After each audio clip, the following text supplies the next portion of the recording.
오늘도 그렇고 길을 나설 때 폐지를 줍는 할머니 할아버지들을 많이 본다. 그런데 물론 이분들이 여유가 있으면서도 폐지를 줍는 분들일 수도 있지만 대부분은 그렇지 않을 거라고 일단 생각을 하는데, 이런 분들한테 도움을 주고 싶다, 혹은 어른들뿐만 아니라 그런 가정의 위기가 닥쳐서 좀 공부라든지 특히 먹는 것에 어려움을 겪는 아이들을 돕고 싶을 때 뭐 기부단체를 찾아보거나 뭐 그런 경우도 있지만, 우리에게는 복지 제도가 있기 때문에 그런 분들을 어디에다 신고를 해야 되나 찾아본다. 어려운 이웃을 신고한다. 강릉복지 깨알톡톡 강릉마. 사실 지자체에서는 어려운 이웃을 함께 찾아달라는 캠페인을 하고 있는 것 같아요. 그렇지? 혹은 이제 복지위기가구에게 이제 찾아가는 보건복지 서비스 등 과거에 복지가 이제 신청주의지만 이거를 보완하기 위해서 이런 식으로 준비를 하는데, 실제로 어려운 이웃 신고는 일단 보건복지부가 복지 제도를 관장하기 때문에 보건복지부의 복지로 사이트를 한번 살펴보자. 복지로에서는 뭐 멤버십 변경, 뭐 복지 서비스가 있지만 복지 도움, 그리고 복지 신고 이런 메뉴가 있는데, 복지 신고의 경우 부정수급 신고이고, 복지 도움의 경우 본인 도움 요청을 하거나 이웃을 도움을 요청하거나 이런 식으로 신고할 수 있도록 되어 있군. 그렇다면 기본적으로 뭐 로그인을 하거나 로그인을 하지 않아도 신고를 할 수 있지 않을까? 이웃 도움 요청을 클릭해보면 주변에 도움을 드리고 싶은 분들이 있다면 여러분들이 대신 요청해주세요 라고 적혀있네.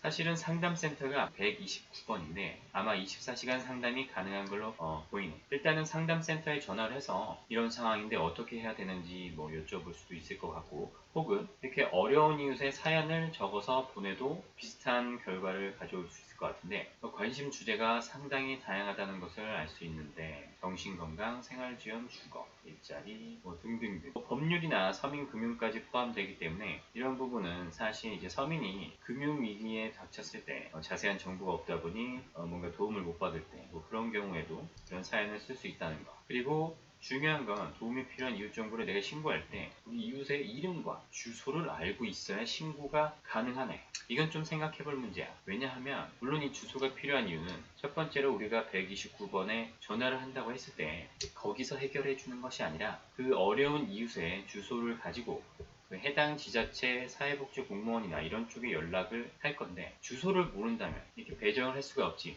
물론 우리가 정확한 주소는 모른다고 하더라도 동네에서 만나는 이웃이기 때문에 아마 이 지역에 산다고 뭐 정도는 추측할 수 있겠지만, 아무래도 시군구까지는 정확히 해줘야 될 것 같기 때문에 주소를 그분한테 물어봐야 된다는 문제가 있고, 특히 이름도 있어야 하고, 이름은 조금 틀려도 괜찮지 않을까 싶지만 아무래도 이름과 주소가 있으면 이제 공공기관에서 어떤 정보를 확인하는 데 도움이 되니까 이 두 가지는 필수적인 정보라는 점을 기억해야 할 것 같아. 그렇군. 어쨌든 간에 우리가 도움이 필요한 이웃이 있다면 그분의 이름과 주소를 알아서 여기다 신고를 하거나 혹은 129번에 전화를 하면 좋아. 만약 도움이 필요한 어린 이웃이 있다면 그들의 정보를 적어서 보내면 그 아이들이 지원을 받을 수 있는 어떤 뭐 수급자가 된다든지 그런 게 될 건데, 왜냐하면 보호자가 없는 경우에는 어린이들은 이제 신청 같은 게 좀 어렵기 때문에 공무원이 아무래도 개입을 해야 될 것 같고, 그 외에 뭐 어르신들은 도움을 받기 싫어했을 수도 있긴 하지만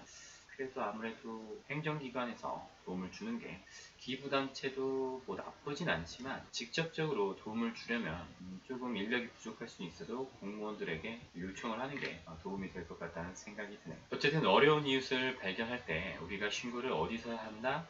바로 이 복지로 혹은 129번에 전화를 하면 된다는 것을 우리는 오늘 알았네. 좋아.